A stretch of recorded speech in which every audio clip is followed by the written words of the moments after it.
Ramaya Ramabhadraya Ramachandraya Vedasi Raghunathaya Nathaya Sitaya Patiye Namaha. Kishkindha Kand, chapter number 64, the trial of strength. The recitation begins now. The words of Sampati caused the long-tailed denizens of the forest to shout and jump and spring in mad glee. Then, all eager to get a sight of Sita in her island prison, they raced like wind to the shores of the ocean, over whose waters lay the road to Lanka, the capital of Ravana. Before them stretched the vast and boundless waste of waters, in whose unknown depths lie the brightest, the best, and the most precious objects in the world. The monkey hosts encamped on the northern shore of the southern ocean and beheld with ever-increasing wonder the grand and sublime sight before them.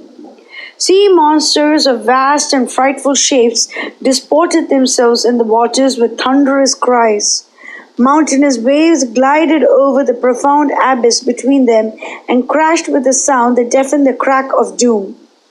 In some places the sea reflected the azure walls above upon its smooth and glossy depths.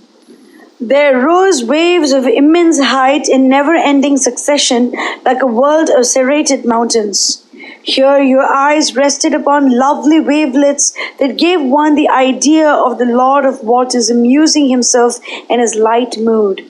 The Daityas and the Danavas and the giants that range the nether worlds make it their pleasure ground. The monkeys, unaccustomed to such a sight, were filled with vague and overpowering fears. Their hair stood up with terror, and their flesh crept over their bones. Impassable to man or beast or bird, even like the measureless depths above, it turned their hearts to water. And they cried in utter despair, "How shall we cross this?" Angada, the prince and leader, noted this with growing apprehension, and with deft words and pleasant, he calmed their panic and lifted up their hearts. Who are we that we should allow anxiety and despair to find a footing in our hearts?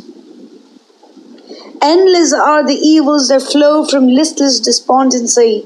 Care and hopelessness ruin a man, body and soul, as swiftly and as utterly as a deadly serpent whom an ignorant child has roused to fury. A single thought of hopelessness, the slightest touch of despair, if allowed to shadow the bright and earnest endeavors of ours when engaged in momentous concerns, ever grows and grows in strength and vigor like the terrible devilfish, and crushes our hearts and our efforts in its merciless grasp. What can a man achieve in this world, be it the slightest, if his spirit lends itself to the deadly influence of anxiety? Thus did Angada restore the almost lost courage and spirit of his followers. The next morning he called together in council the monkey leaders, hoary with age, wisdom, and experience. They gathered around him as the Maruts around the Lord of the Shining Ones. Who but Angada, the son of Vali, and Hanuman, the mightiest of all monkeys, could control and sway that vast host? The prince stood forth among them and said, "Who is that fortunate being among us of deathless fame that will cross these trackless waste of waters? To whom is it given to enable our Lord Sugriva to fulfill his promise to Rama? Who will speed over this 100 yojanas of waves and save us from the deadly wrath of our king? Who is that great one that will achieve our quest for us and lead us back to our happy homes in Kishkindha, to behold once more our wives, our children, our relatives, friends, wealth, goods, and close our days in happiness and peace? Whom shall we take refuge in to receive a joyous welcome from the mighty Rama, Lakshmana, and Sugriva? If there be anyone among us that can cross this vast space of waters, let him stand forth and offer us life, fame, peace, and happiness." He ended, but dead silence and profound alone echoed his words.